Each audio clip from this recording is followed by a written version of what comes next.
I don't know if you fella, if you was ever standing, but from my vantage, just like a picture that's candid, caught off guard by the bandit who's stealing Christians. I ran with. Hey, thank you for joining the Church Militant New England podcast. My name is MichaelBurgos, and it's a pleasure that you would join me, whether in the car or elsewhere. In this episode, I intend to talk about biblical Unitarianism, especially with regard to Hebrews chapter 1. Verses 10 through 12. If you don't know what biblical Unitarianism is, let me have the pleasure of introducing it to you, or perhaps displeasure, depending on who you are, I suppose. Biblical Unitarianism is essentially a heterodox version of Christianity. When I say heterodox, I mean heretical. It is not a kind of an expression of Christianity that most Christians would accept as within the pale of salvific orthodoxy. It is, essentially its main, tenets are a Socinian Christology. And it is in many ways like Socinianism. So if you don't know what Socinianism is,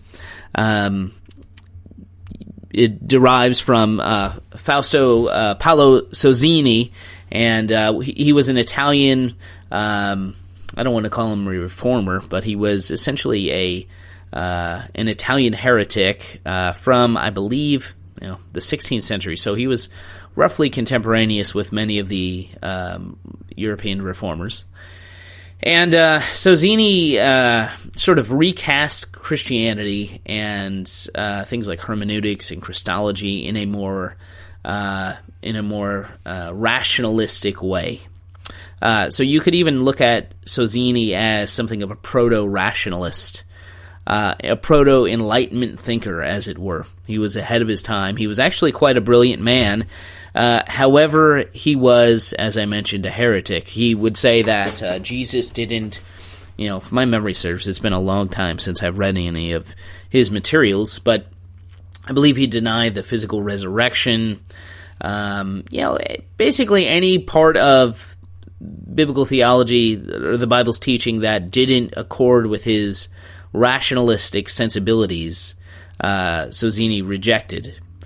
So, of course, the deity of Christ, the doctrine of the Trinity, things that Sozzini didn't, perceive to be reasonable, he jettisoned in favor of this very understandable and, reasonable, at least from his perspective, form of Christianity. And to be honest with you, in terms of Socinianism, where does it find its greatest expression? Maybe in old-time mainline Protestantism, real liberal Protestantism that does not regard the Scriptures as authoritative. It does not regard the Scriptures as being the definitive and inerrant means of understanding God and His salvation. Biblical Unitarianism certainly bears some resemblance to Socinianism, but it definitely has some distinctions. For example, most biblical Unitarians would say that the Bible is the Word of God, that, there's probably a fair amount of Unitarians who would affirm something like the Chicago Statement on Inerrancy, although certainly not all of them. I have had a few extensive conversations with one of the leading biblical Unitarian teachers, and that is Sir Anthony Buzzard. Mr. Buzzard, he would say that the Bible is inerrant. He would say that the Bible is infallible. He would say that, obviously, the Bible is authoritative and that we should derive our doctrine from it. However, there are other biblical Unitarians who wouldn't say those things, who would hold a view of Scripture that is substantially more like Fausto Sozzini. A guy like, for instance, Dale Tuggy, who is a very congenial and obviously a very intelligent biblical Unitarian. I don't know if he would take that title upon himself, but at least from what I've heard of him, that is where he lands. So biblical Unitarianism has, it features a rejection of the doctrine of the Trinity, a rejection of the deity of Christ, the two natures of Christ. It is obviously a rejection of creedal Christianity, and that includes body-soul dualism. So biblical Unitarians almost across the board would say that there is no immaterial human component, that there is no immaterial human soul, that substance dualism or a form thereof is unbiblical. Many would say that is a carryover over from Greek philosophy or some kind of pagan religion. It would also affirm annihilationism, and you can kind of get the rationalistic sensibility that has permeated biblical Unitarianism, at least in my opinion. And it's hard to say what else you have in biblical Unitarianism, because after anthropological monism, no immaterial soul, and after annihilationism, after rejection of the Trinity and the deity of Christ and so forth, it's hard to say what biblical Unitarianism is, right? Because there's no, look around, there's not a local biblical Unitarian church in your town, in all likelihood. There's a loose affiliation. There's a biblical Unitarian group which has a college, Atlanta Bible College, which the individual we're going to talk about in this episode, it looks like that he is a professor there. But there really isn't a legitimate, widespread group of biblical Unitarians. It's mostly a ragtag group here and there. Obviously, it is certainly a sect of Christianity. It is not a major expression of it, as most heterodox groups are, and there really isn't like a systematic theology written by biblical Unitarians that you can pick up at Amazon or something like that. There are certainly books written by biblical Unitarians. I have a shelf full of them. Both from people that I would understand to be Unitarians from, say, the 19th century, probably according more with most people's conceptions of deism, but likely the most popular books written by biblical Unitarian types are Buzzard's books, which you can get on Amazon or, conventional bookstore like that. They're not very difficult to get. I just have a handful of his books. The big books for him are Jesus Was Not a Trinitarian, which is a direct attack on the doctrine of the Trinity from a Christological angle, and then the doctrine of the Trinity, Christianity's self-inflicted wound, which is a nice thought. That was co-authored by Buzzard and Charles F. Hunting. And, there's a smattering of other books. Let's see, just looking at my shelf from across the room. One God, One Lord is a big one. The God of Jesus in Light of Christian Dogma is another. There's just a lot of books. I see here a book by Buzzard, which is arguing against the intermediate state. It is called Our Fathers Who Aren't in Heaven. So anyway, it's in order, I suppose, to really interact and understand with biblical Unitarianism. You kind of have to just read biblical Unitarian literature when you can find it. Read their blogs, go to Restoration Fellowship where Buzzard has a lot of his articles. If you get Buzzard, you've probably gotten the vast majority of biblical Unitarianism, but as I said, there really isn't there is no Gerhardus Voss of biblical Unitarianism, for the obvious reasons. At least I think they're obvious reasons. There isn't a systematic theology. There's no Wayne Grudem of biblical Unitarianism. Rather, it is a loosely united group of writers and teachers, roughly affirming the same basic truths. Eschatology seems to be a major component to biblical Unitarianism. It seems like from Buzzard onward, there is a pretty significant premillennial eschatological emphasis in a lot of their literature. Not completely, but by and large. And to be honest with you, I think that is a defense mechanism and indeed even a polemic against some Trinitarian readings of some passages, and I think we'll see that in the passage that we're going to look at in this episode. Before I go any further, I want to recommend to you a podcast, one that I listen to every time it comes out. I think it comes out weekly. And that is Doug Wilson's The Plodcast. The Plodcast is just sort of the musings of Doug Wilson on a variety of things where he sort of opens the tap of his wisdom. It is extraordinarily entertaining and helpful and thought-provoking and provocative, but very good. And so I recommend that as something that I listen to regularly. Obviously, I don't immediately affirm everything Doug Wilson believes or teaches, but I do appreciate his podcast, and I think he's a good brother. So let's think about Hebrews 1, 10 through 12. I'm going to play for you a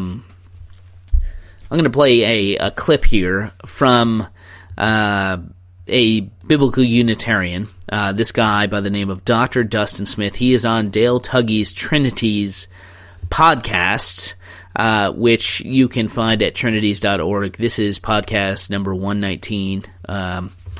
And Tuggy has Dr. Dustin Smith on here to discuss, quote, a Socinian view of Jesus. And I'd like to respond to some things that Dustin Smith says here. And so I'm going to start playing it. I don't think I'm exactly in the right spot, but we'll see what happens. Here goes. Wise interaction with the world. It's very clear that the early Christians would interpret Jesus along the lines of wisdom, in the sense that they thought that Jesus is the fullest expression of God's wisdom in the present. There are some Jews in the book of Baruch that would talk about how do we know what wisdom is? And some people say, wisdom is Torah. That's how you can find wisdom, or whatever it may be. One of the most popular Jewish answers would be, how do you find wisdom in the first century? Well, you would find it in the law. So if you want God's wisdom, if you want to see God's wisdom, you find it by observing the law. Well, the Christians would say, actually, you interact with God's wisdom by interacting with Christ. And he's not just any old guy. I mean, if all things were made through God's wisdom, Jesus right now is the current expression of God's wisdom. So I do think he is drawing on those passages in which God creates things through wisdom. But it's the fact that all things were created. That's a divine passive. It doesn't say it doesn't say he created all things. It says that they were created. Like in him, all things were created. It was created by God, but it was created in him. So God is the creator. In the end, it says they were created through him and for him. Like it was for him. Now see, the through him makes it sound like he existed at that time. Am I hearing you say that the through him is referring to God's wisdom and not to Jesus properly speaking? By doing it, they're drawing on the through wisdom passages, but he is saying, whether Paul or the author of Colossians, whatever, is saying that Jesus now is the fullest expression of wisdom. This is exactly what James Dunn argues in his commentary on Colossians. Not that makes it right or whatever, but this is not something I came up with yesterday. Okay, so obviously this is not he's not referring to Hebrews. He's talking with regard to Colossians chapter 1, Colossians 1:16. And what Smith is basically arguing is what Dunn basically argues, that when Paul says all things were made through Christ, whether here in 1 Corinthians 8 and elsewhere, he's basically saying, yeah, God created through his wisdom, and that's what Paul is saying. Maybe Dustin Smith doesn't know this, but I think he probably does if, in fact, he has a doctoral degree in a relevant discipline here. But Dunn's wisdom Christology has been thoroughly shown to be completely inadequate. It's been shown to be it's been refuted by primarily Gordon Fee, by Richard Bauckham, by Chris Tilling. I have right here, I'm going through it the second time. I don't know if you could hear those crisp pages. This is Paul's Divine Christology by Chris Tilling, a book I very much commend to you. An excellent treatment, an extensive treatment. I believe this is Tilling's, essentially his doctoral dissertation. And this edition here is the Erdman's edition, which I think is reasonably priced. I have another edition of this book which cost me a fortune, which is not worth a fortune anymore because they've come out with a cheaper one. All that to say, Dunn's Wisdom Christology is illegitimate. It presumes things that Dunn has never proved. For example, just take this for example. It's something of a bold assumption to say that God created through wisdom, therefore he didn't create through his Son, and that wisdom is necessarily impersonal. I think that's highly problematic. Of course, all stemming from the 8th chapter of Proverbs. I think there are exegetical proverbs there with making Jesus fit in to that personification. I think the personification of the adulterous woman in the following chapters, I think there's just a wide array of exegetical problems. I know that some of the fathers did that. Some of the fathers saw Christ there. I happen to think, he's there typologically, certainly. But is he there in the sense that, this is a Christology being uttered? No.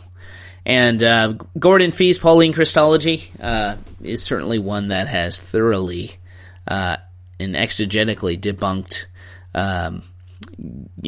Dunn's novelties. And I've written on Dunn's stuff as well.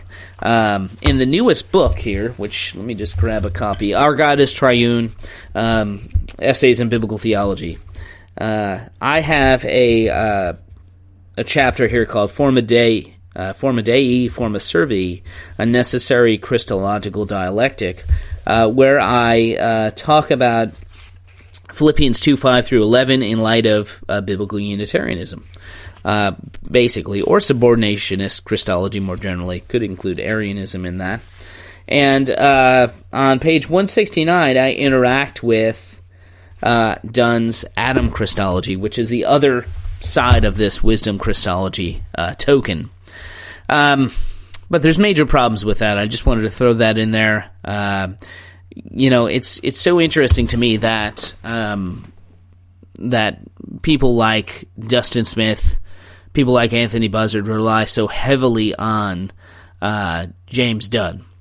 Never recognizing, never perhaps even articulating the fact that Dunn is standing on, he is not standing on conservative inerrantist presuppositions.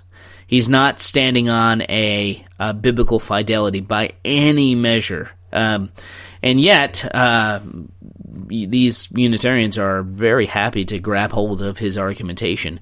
I mean, it's very similar to what Muslims do when they rely upon liberal scholarship to argue against biblical Christianity. They would never afford the opportunity to countenance liberal scholarship when it comes to the Quran, but they would turn to that, and here biblical Unitarians are doing the very same thing. But be that as it may, Dunn's Wisdom Christology / Adam Christology easily dismantled exegetically and otherwise, and others have done it, namely Bauckham, Fee. Even Ben Witherington has written a little bit on that, and as I mentioned, Chris Tilling, probably my favorite book dealing with that. But let's continue on. It's hard to argue when he says all things, the things in heaven, the things on earth, that doesn't mean all things, and that doesn't mean the Genesis creation. All things has to mean all things. But the main thing is that the divine passive is used twice, indicating that God is the creator, not that he is the creator. Okay, again, he's still talking about Colossians here, and to be honest with you, I wasn't planning on going through here and talking about this, but I might as well since I've played it. So what Smith just said there was, because there's a passive verb used in Colossians 1:16, which is it is indeed accurate. The verb there, if I can remember correctly, is ektisthe, which is the aorist passive verb to create. Now, does that mean, therefore, that Jesus didn't do the creating, that the Son of God didn't do the creating? Well, this actually betrays something that Dustin Smith just said previously in this recording. He says all things were created through wisdom, through him, which means wisdom. God used wisdom to create all things. And now he says, well, it doesn't really mean that he did any creating, that Jesus, i.e. the wisdom of God, did any creating. Well, those are mutually exclusive statements. That's contradictory. The way that we understand the passive verb to create is by the preposition used by Paul, which is dia with the genitive pronoun. Panta dia atu, meaning all things were created through him. Now, when we deal with a preposition like this with a genitive pronoun, that preposition is defined as, by BDAG, the standard scholarly lexicon for New Testament Septuagintal and patristic Greek, that dia with the genitive is a marker of personal agency. Ioannidis says that it is a marker of an intermediate agent with implicit or explicit causative agent. So dia with the genitive is an indication that Jesus was the one, no surprise here, through whom God created, which is exactly what Paul is saying. So to say that, well, it says, the verbs are passive, therefore it doesn't mean that he did any creating. That is completely indefensible and unsubstantiated. All things were made through him, meaning that the means by which God the Father created was through his Son. So if we think about it like this, if I drink a straw, or rather drink a beverage through a straw, that straw exists, and I'm using it as the means by which I pull a sip from that Coke, right? If I walk through a doorway, that doorway must necessarily exist, and I'm walking through it. God created in the very same way by personal agency. He created through his Son. Now, Unitarians will say, well, that's not what Paul means when he says that he created through him. But at that point, they're arguing with the lexicons, aren't they? When all of the lexicons, whether the Theological Dictionary of the New Testament or BDAG or Ioannidis or any of these, Thayer, doesn't matter which, when they all say the same thing, that dia with the genitive is a marker of personal agency, it's hard to argue with them. Although I wouldn't put anything past people who deny God's revelation of himself. So let's continue with the recording here.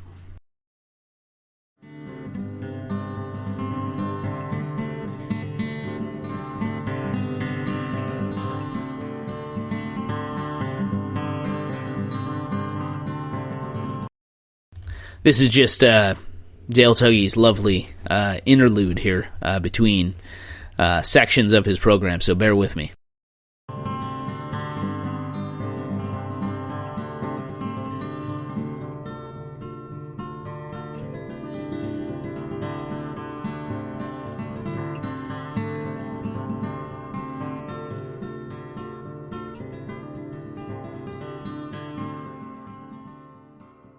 In regard to Hebrews chapter 1, it talks about in the first verse that God has spoken through the patriarchs and in the prophets in a lot of different ways in the past. But in these last days, moving things up to speed to the first century It says that he has spoken us in his Son, who's appointed the heir of all things, and through whom he has made the ages. Some translations just say the world, but actually it's through whom he's made the ages. And I argue that this also is implied with some wisdom Christology, the understanding of divine wisdom and how God made things through wisdom. In verse 3, there is a very rare Greek word, apavgasma, which actually shows up in Wisdom, the book of Wisdom, chapter 7, in a reference to Lady Wisdom, to the personification of God's wise interaction with the world, and talks about how she's a mirror and she imitates God and she shows us what it's like. But here we see it's not this personification of God. It's actually the human being Jesus that is the radiance of God's glory, the character of his nature. The character there in verse 3 is actually a stamp, and a stamp by definition is an imprinted copy that is brought into existence at the time that the original imprinter of the stamp places it. Okay, so a lot here, and again, my main focus in this episode was to talk about Hebrews 1, 10 through 12. But when you see red meat, I guess you've got to eat it, right? So let's talk about the first few verses there of the prologue of Hebrews.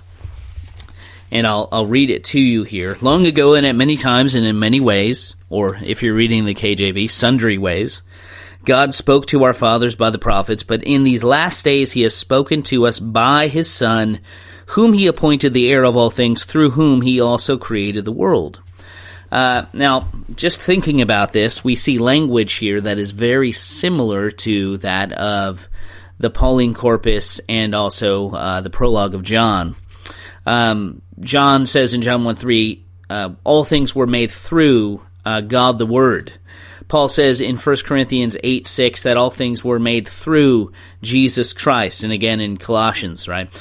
So this is the exact same thing that Paul was saying elsewhere, right?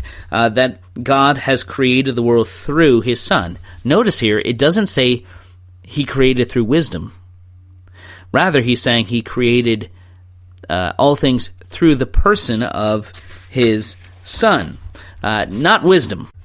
Now, sometimes Unitarians will say, well, see, that means that the Son didn't exist until God, birthed him at Bethlehem and begot him, because God spoke to our fathers by the prophets, but in these last days he's spoken by his Son. So obviously he couldn't have spoken by his Son because this text says that he didn't do that. And therefore, Unitarians would say, see, the Son obviously didn't pre-exist his birth. And of course, that sort of betrays what the author of Hebrews is saying, doesn't it? This is talking about how God is speaking. The way he spoke was by the prophets, right? Antois prophetes, right? By his prophets, by means of his prophets. But in these last days, he's spoken to us by means of his Son. That is to say that he hadn't spoken explicitly through his Son. In fact, even Jesus wasn't revealed to be Son until the appointed time, although there are some references to God's Son in the Old Testament. For instance, my memory serves me, Proverbs 30, verse 4 is probably an example of that. But then Dustin Smith, says, hey, he is the radiance of the glory of God, the exact imprint of his nature. And this term imprint, that is translated imprint, he would say, this is a reference to when the nature of God was sort of imprinted, and it connotes a date and time in which this imprint began, which is probably an argument from Greg Stafford. Stafford was big on this argument, and as far as I can tell, this is the first time Stafford was the first person to make this kind of argumentation. But there's a couple of things we must look at to begin with here. The ESV says he is the radiance of the glory of God. Now, I have a question for biblical Unitarians. Was he ever without the radiance of his glory? Because if he wasn't, then he was never without his Son. Because you notice here it says, he is the radiance of the glory of God. How many times do you hear biblical Unitarians wax long about pronouns? pronouns, a singular person pronoun means one person, is what they say. Well, here's a singular pronoun. He is the radiance of the glory of God. He is the radiance of the glory of God. The exact imprint of his nature. Now, the term imprint, the term here that is translated imprint, is not a verb. The way Dustin Smith is, explaining this, he makes it sound as though it is a verb. It is not a verb. It is a noun. The noun is character. And it does not connote time. The word simply means imprint. In fact, if you go to the lexicons on this, the lexicons basically say that character means something that is a mark, an impression that is made. The classic example is a king, a nobleman would have a signet ring, and he would melt wax and impress that ring into the wax, and subsequently that wax would bear the likeness, the character of the signet ring. Now, as a noun, it simply refers to that impression, that imprint, which is precisely why the translations usually will translate this imprint, or basically the term in terms of its actual meaning is synonymous with what Paul uses in terms of morphe, the outward representation, the appearance, the substance of something, what it looks like, what it is like, or even the term, image, very similar terms. So to say that this necessarily means that Jesus didn't have a preexistence, that he began at a point in time, because the term character is used of him, is it is a misdefinition of the term. The term is a noun, not a verb. It's not saying that he began at a point in time. If you say that someone is the spitting image of someone else, you're not talking about when they were born. You're not talking that one could be older than the other. It wouldn't matter. That's not the point. When you say that someone else is someone's twin, or that they are the exact representation of someone else, it's not necessarily connoting time, right? Now, when we think about a facsimile or something like that, obviously there's a chronological order that comes between the autographa and the copies, right? But that's not what's being connoted here. Here, we're just talking about someone who is the exact imprint, the precise character of the Father's nature. Now, let's think about what that would mean, because it's clear to me, and I've listened to this once already, I don't think Dustin Smith or Dale Tuggy sort of worked this out, but what does it mean to say that the Son is the radiance of the glory of God, which means that he is the glory of God. He is the very effulgence of God's glory. So we're giving that title to a man in the biblical Unitarian scheme. And that he is the exact imprint of the Father's nature. What does that mean? Well, that would mean that whatever God is, so is the Son. That would mean, essentially, that the Father and Son are co-equal in the sense that they have all of the same attributes and characteristics, both characteristics that we would traditionally understand as incommunicable, those attributes of God that belong to God alone. Which means that now we have two individuals who, in the biblical Unitarian scheme, are exactly alike, the Father and the Son, which now means, if we follow this real consistently, it means that we have, on the biblical Unitarian view, two gods, which is quite ironic given the emphasis upon monotheism that biblical Unitarians tend to have, that is to say, Unitarian monotheism. And then Smith makes mention of wisdom, sometimes called the Wisdom of Solomon, and it has been well known that the author of Hebrews is probably alluding to Wisdom 7:26. Johnson notes in his commentary on Hebrews, he says, this is similar to speaking of the prologue here, the characterites hypostaseos autou, the exact imprint of his nature. This is similar, he says, to Wisdom 7:26, which speaks of wisdom as the image, the icon of God's goodness. Just as a mirror reflects light, so it does show the face of the one gazing into it. But the metaphor here is even stronger. In material terms, character is the imprint that a seal makes on a surface. What has been engraved on the seal, the cause, appears, and that's the effect. Also on that into which the seal has been pressed. With reference to being an imprint of God, it must here bear its most metaphysical sense. And it captures the meaning, Adridge captures the meaning well with fundamental reality. What God is, the Son is, Johnson says. They share the same imprint of being. And so,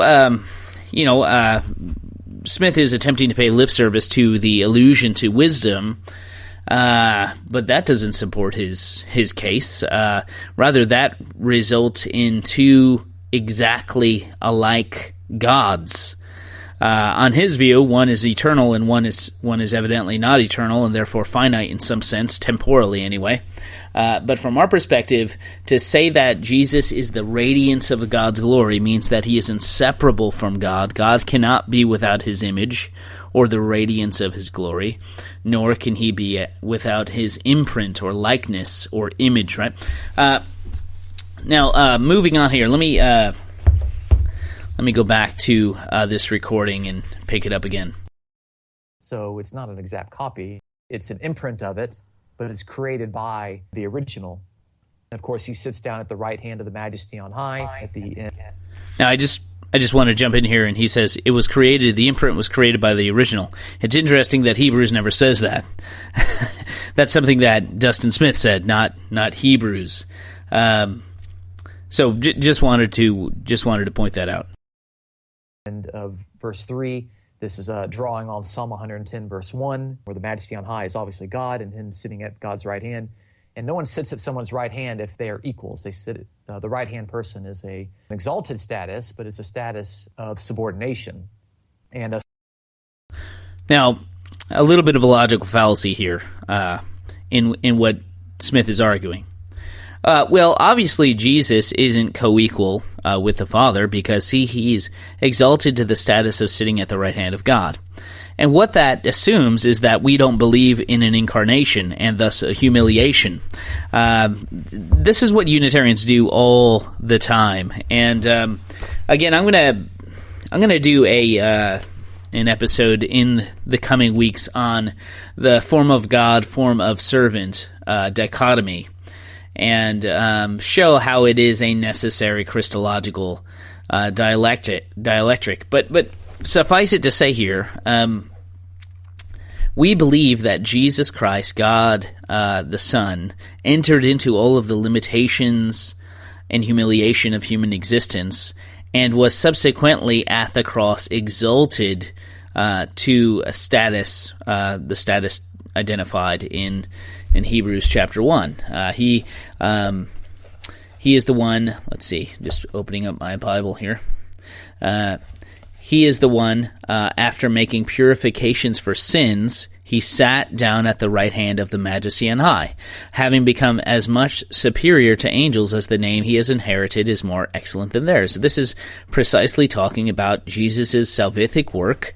He made purification for sins, and thereafter he was exalted, just like John 17:5 says, Father, you glorified me before the foundations of the earth. Now give me back that glory, Jesus says.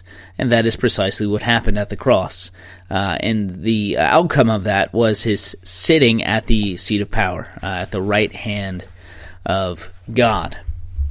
We continue.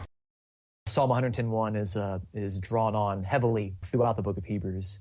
So I argue again that the author of Hebrews is drawing on wisdom concepts in the first few verses to identify Jesus.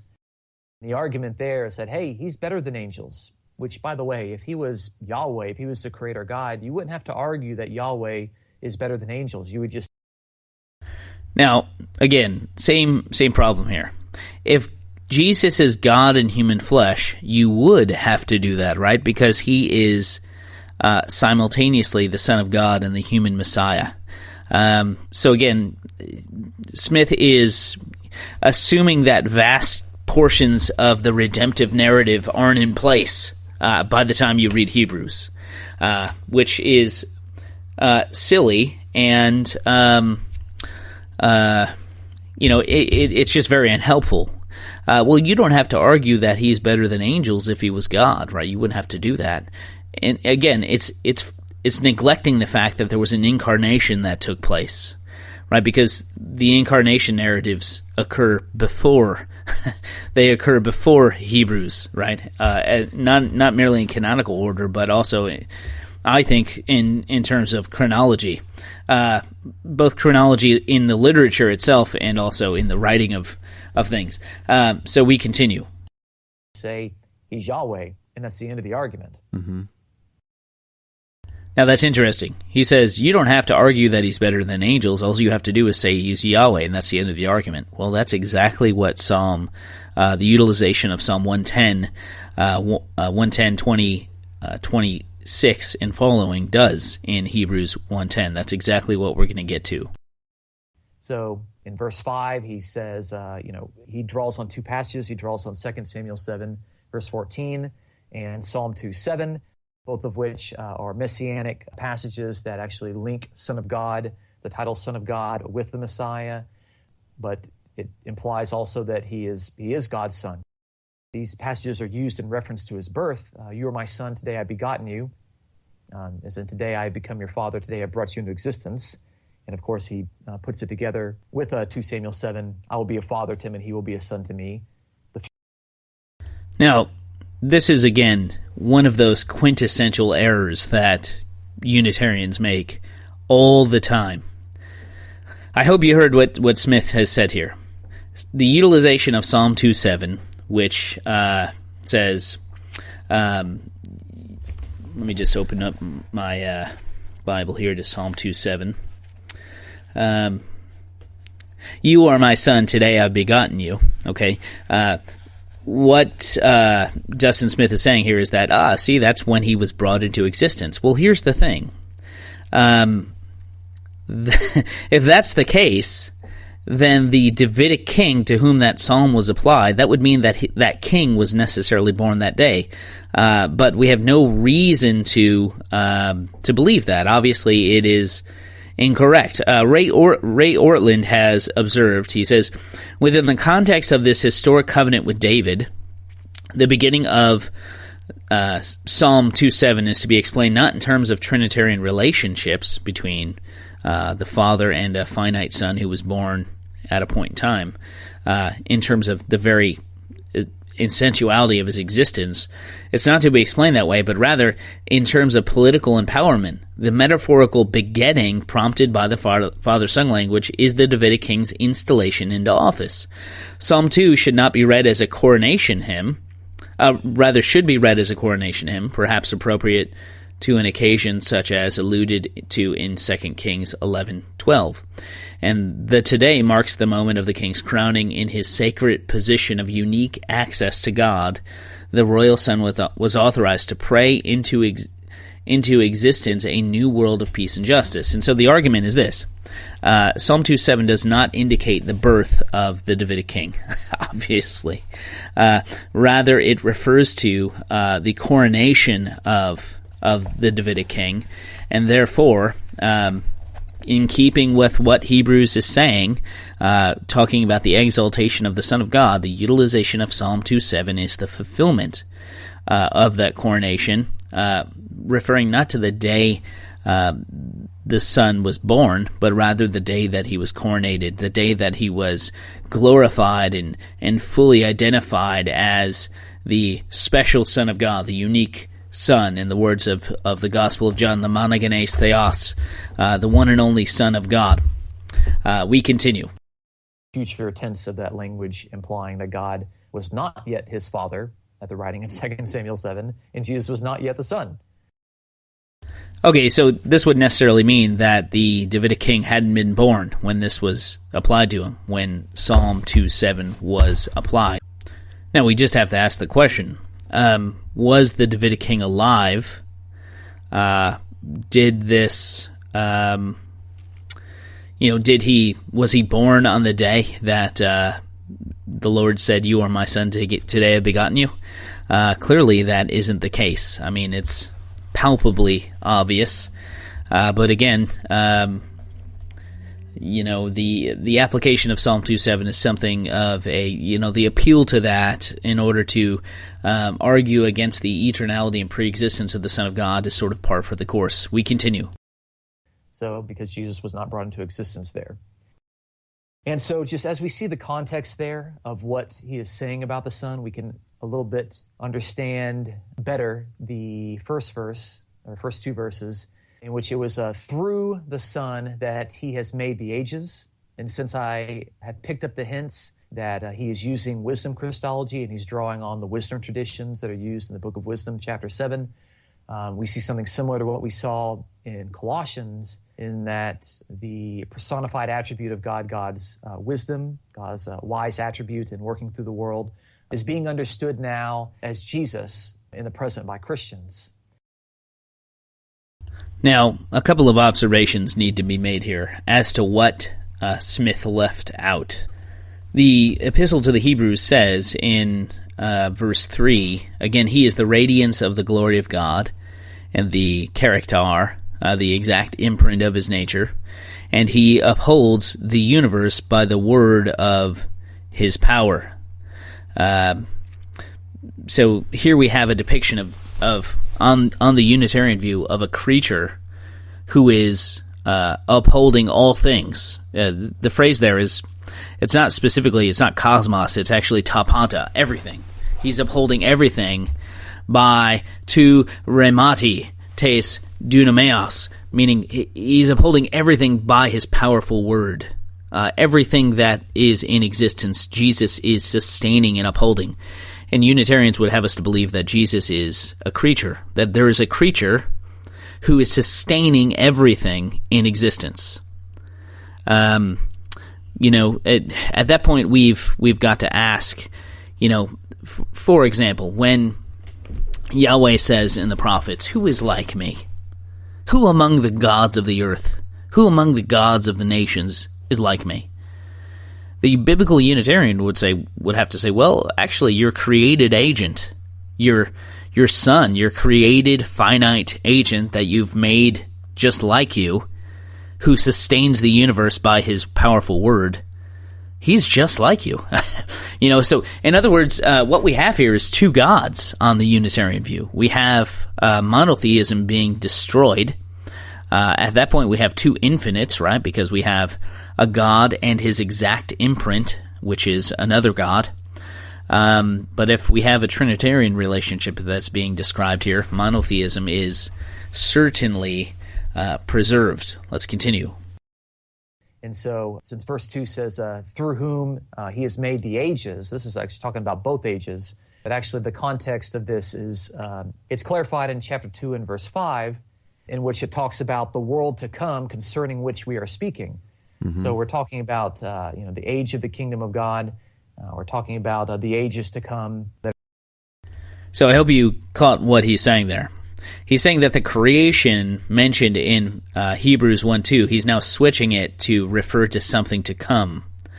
So when it says dia u kai, that he is the one through whom the world was made, the world was created, the creation of the world was carried out, that it was caused, that this is now referring to a future creation. And he's saying that the term the term ion, which is here in Hebrews 1:2, that this simply refers to the ages, which in all honesty and clarity, that is true. The term Ionos could certainly mean ages, but it is translated universe or world because that is what the context requires. That is why most modern biblical translations translate it world or universe or something along those lines. In other words, this is not referring to the creation of simply a period of time, as in the ages, but rather it is referring to the creation of all things, just as it is he who is the heir of all things and the one who sustains tapanta, all things. So if we read this in context, the writer of the Hebrews is not simply saying that he is the one who has created the ages, but rather he is the one who has created everything. And that is confirmed in verses 10 through 12, where he says, "And you, in the beginning, you, Lord, created or laid the foundation of the earth, and the heavens are the work of your hands." And so clearly, this is not referring to a future creation. Look at the verbs. The verbs referring to the created act are aorist, verbs.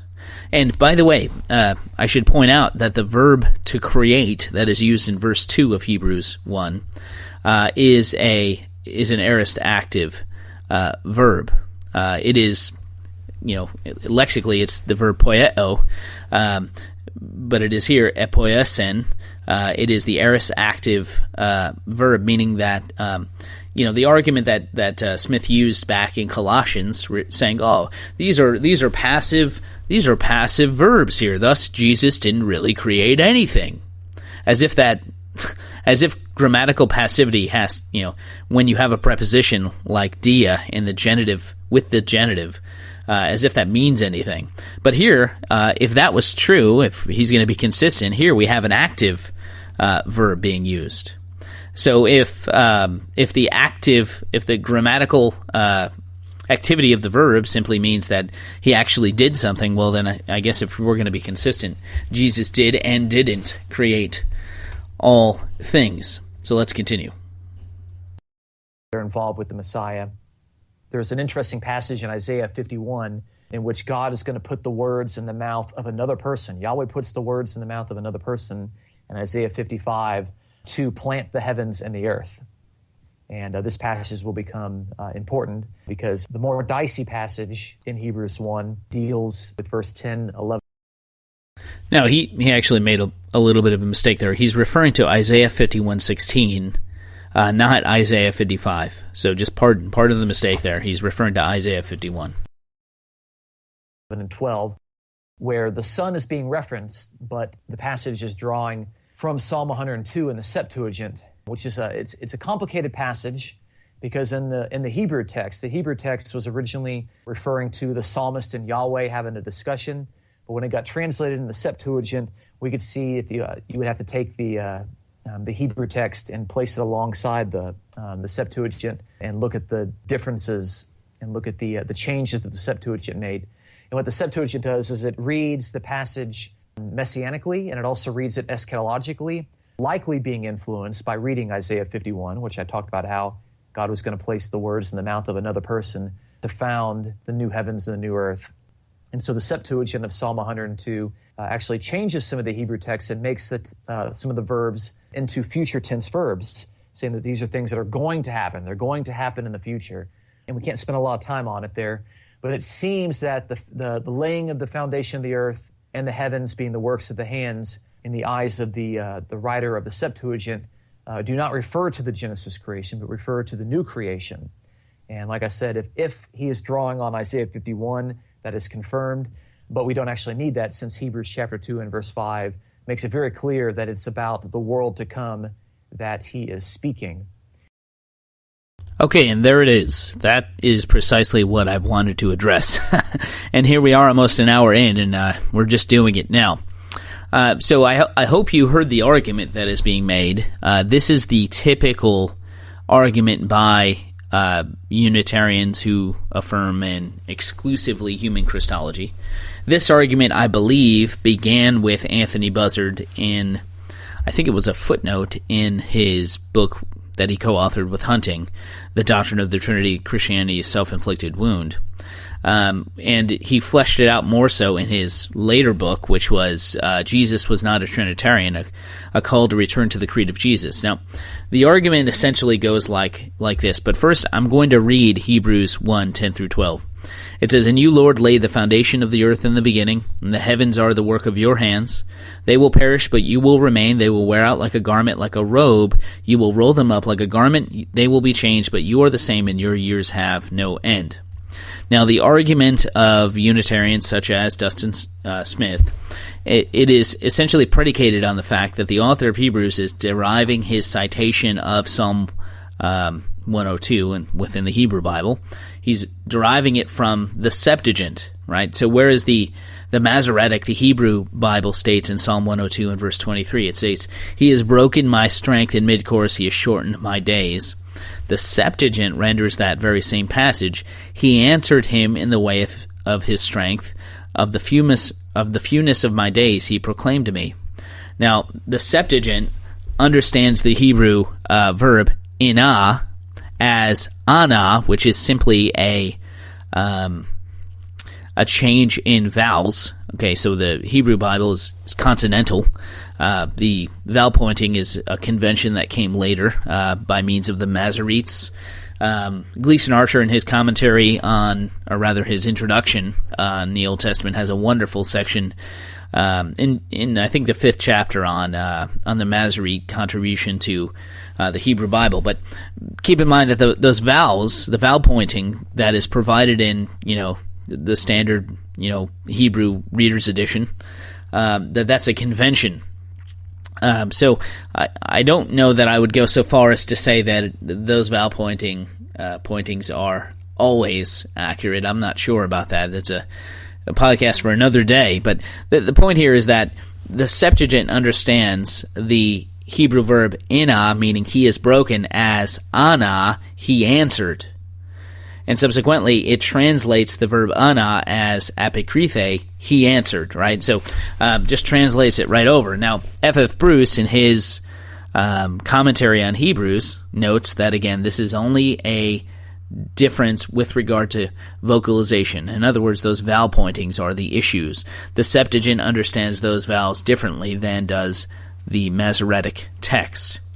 Now, Buzzard, following F.F. Bruce, has argued that the balance of the psalm, that is Psalm 102 from 23 onward to verse 29, is the response of Yahweh to the supplicant, the one speaking in the psalm. And so what I'd like to do is I'm going to read to you Psalm 102 in the Hebrew Bible. And I just want you to get a feel as to the nature of this psalm. It says, "A prayer of one afflicted when he is faint and pours out his complaint before the Lord. Hear my prayer, O Lord," that is, O Yahweh. "Let my cry come to you. Do not hide your face from me in the day of my distress.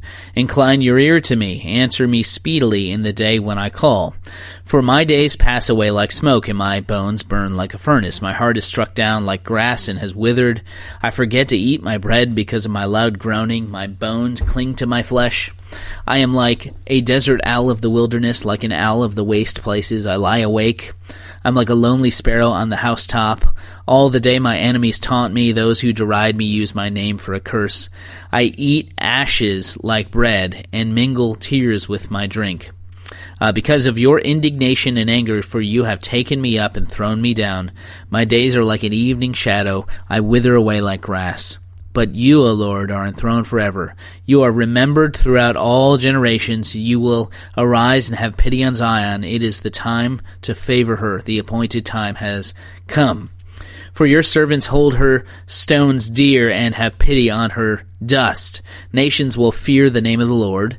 That is the name of Yahweh, and all the kings of the earth will fear your glory, for the Lord builds Zion, and he appears in his glory. He regards the prayer of the destitute and does not despise their prayer. Let this be recorded for a generation to come, so that a people yet to be created may praise the Lord.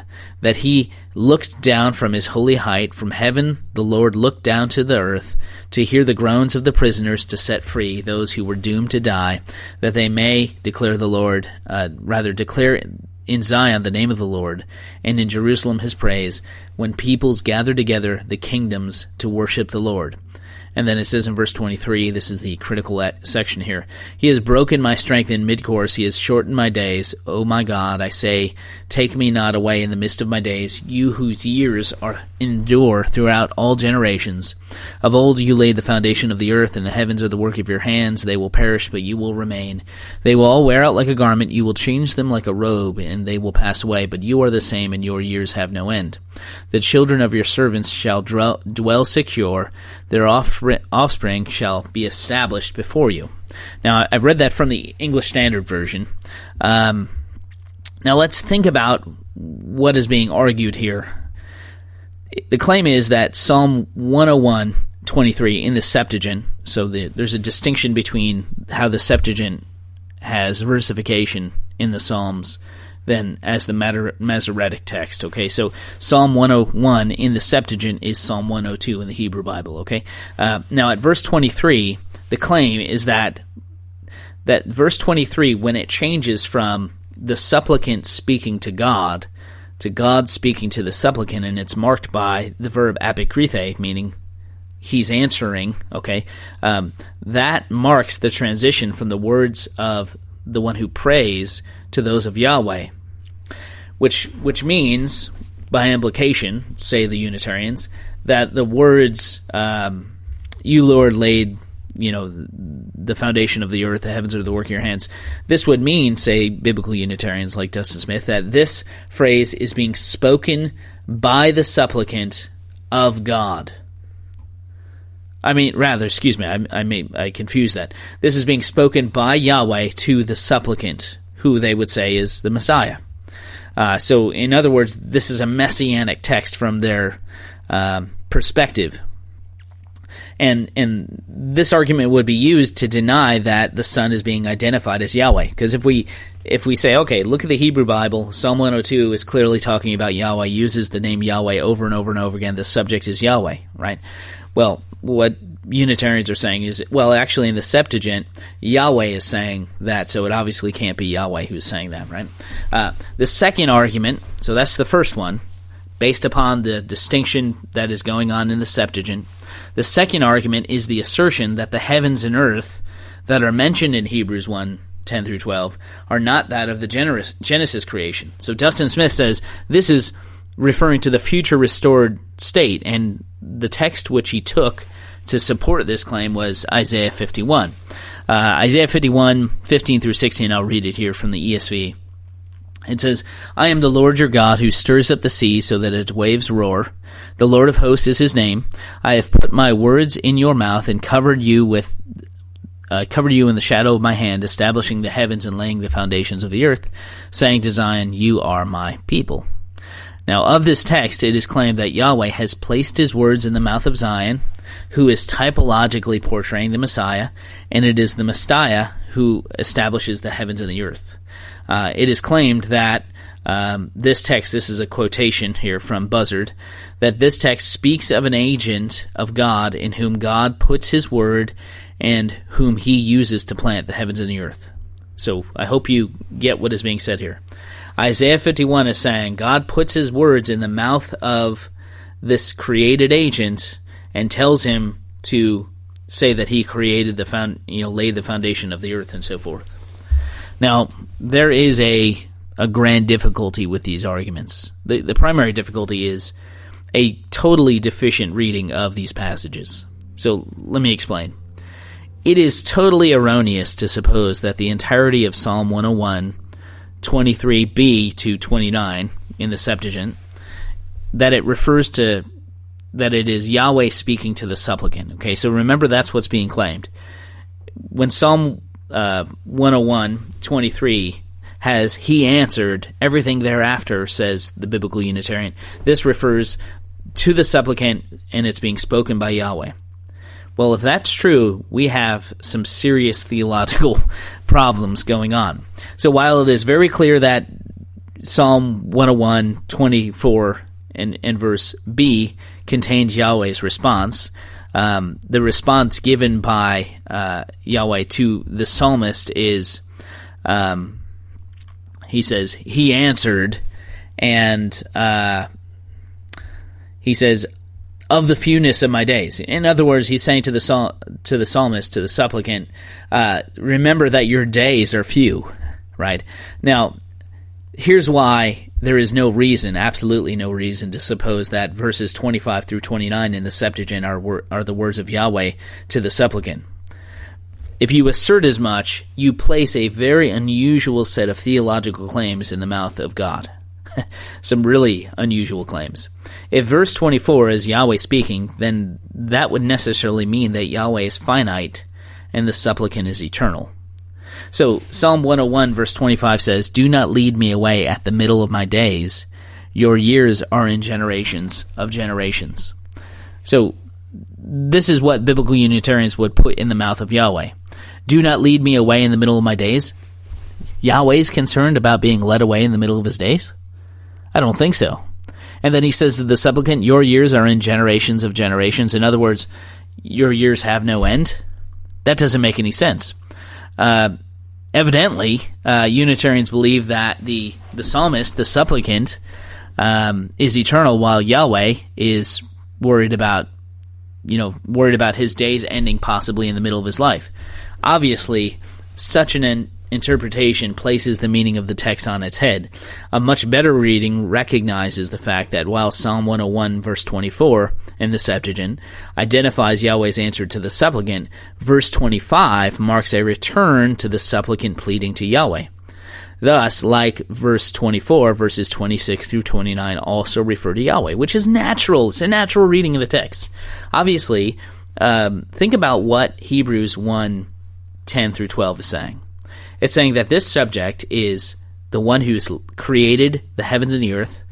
The verbs aren't future verbs there. The verb to create or the verb to lay rather, is not a future tense verb. It is a aorist verb, meaning it refers to a past completed action. That this one is immutable, that he doesn't change. The world changes, the world gets rolled up like a garment, but he doesn't change. Thus, what I'm arguing for here is the reading that best contrasts the finitude and of the life of the supplicant with the immutable and eternal life of Yahweh. A similar observation is needed for Isaiah 51:16, which is what Dustin Smith appealed to. Unitarians like he erroneously argue that this text indicates that Zion / the Messiah is the one in whom God will use to establish the heavens and the earth. That's not what this passage is saying, all right? Is that true? That's another question, but that's not what this passage is saying. This assumption that Unitarians make from Isaiah 51 is pointless and baseless. Isaiah 51:15 through 16 indicates things said, or rather things done by Yahweh, which includes his placement of his words in the mouth of Zion, and his establishing the heavens and laying the foundation of the earth. That is to say that Isaiah 51:16 in no way attributes the creation of heaven and earth to the Messiah or to Zion. Rather, that act, like the placement of the words in the mouth of Zion, is an action of God alone, necessarily, right? So like Psalm 102 in the Hebrew Bible, it is Yahweh alone who creates the heavens and the earth. So Unitarians who like to say and pay so much lip service to monotheism have in their theology necessarily a category for a creature who is also creator. And I think this is totally untenable. You think about a passage like Isaiah 44:24 where Yahweh says, I made this by myself. How does that work when you've got a creature who's also doing the creating? So the question remains here. Does Hebrews 1:10 through 12 and Psalm 101 verses 25 through 26 in the Septuagint and Isaiah 51:16, do these refer to the future creation of the new heavens and new earth, or do these passages refer to the Genesis creation? There are two lines of reasoning here which heartily disprove the notion that the creation mentioned in these passages is a new creation.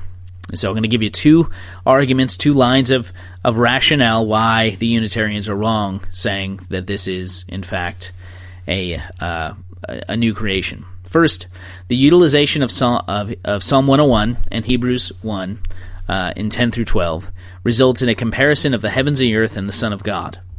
While the creation will wear out like a garment and be changed, the Lord Jesus Christ doesn't change, and his life doesn't end. Christ will roll up the creation like a robe, says the writer of Hebrews, thereby ending the created order as it was.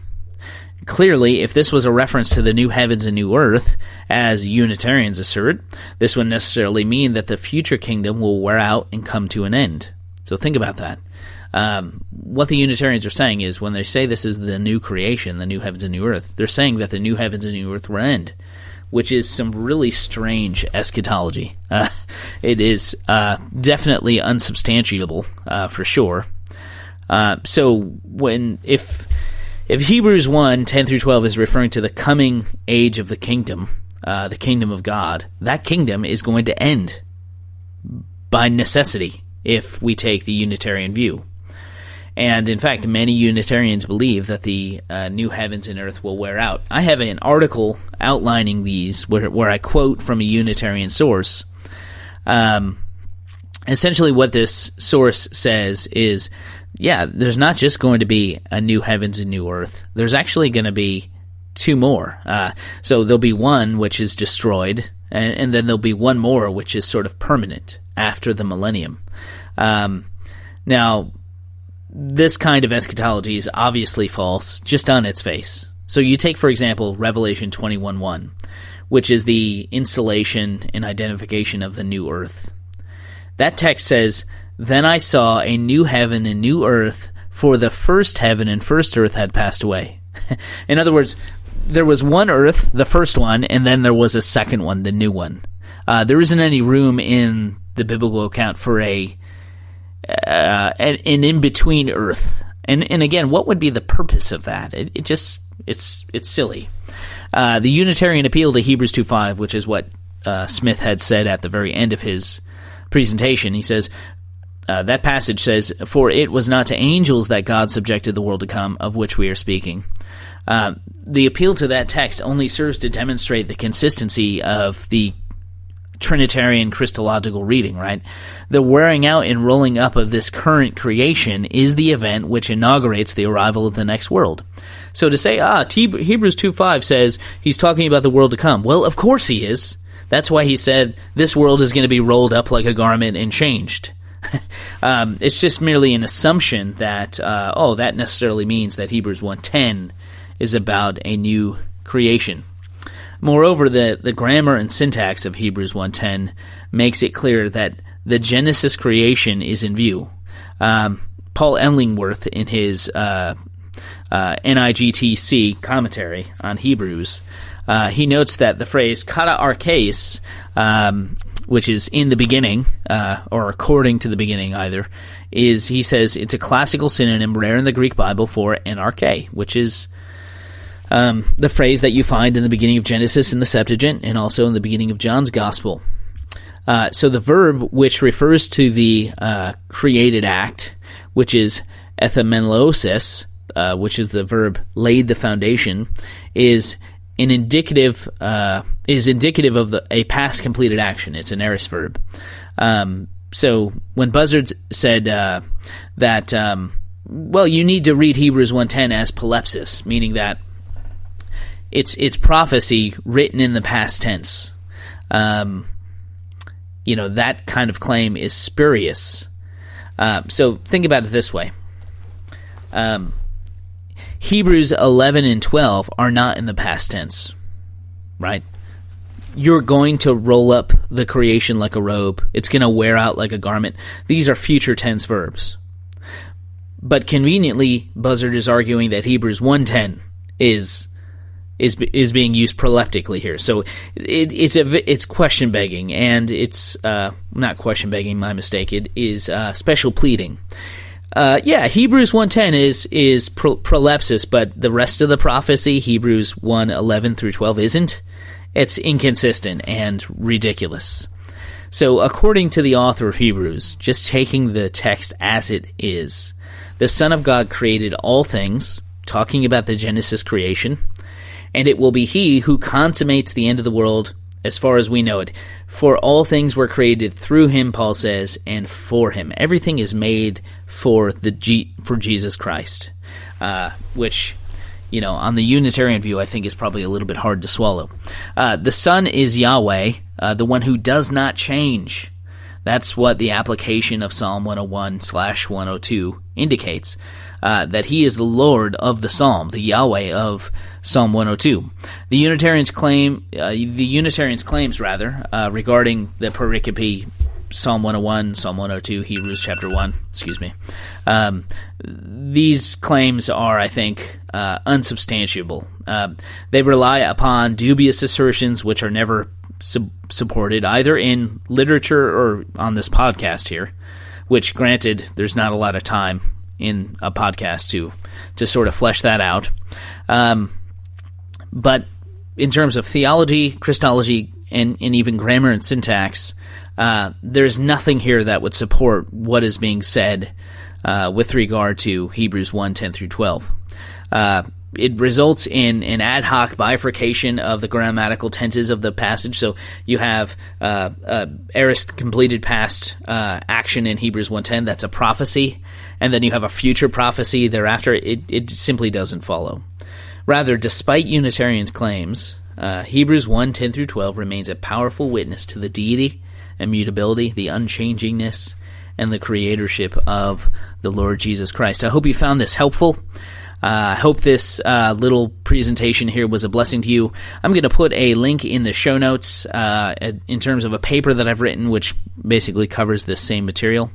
And I appreciate you listening, and we'll catch you next time.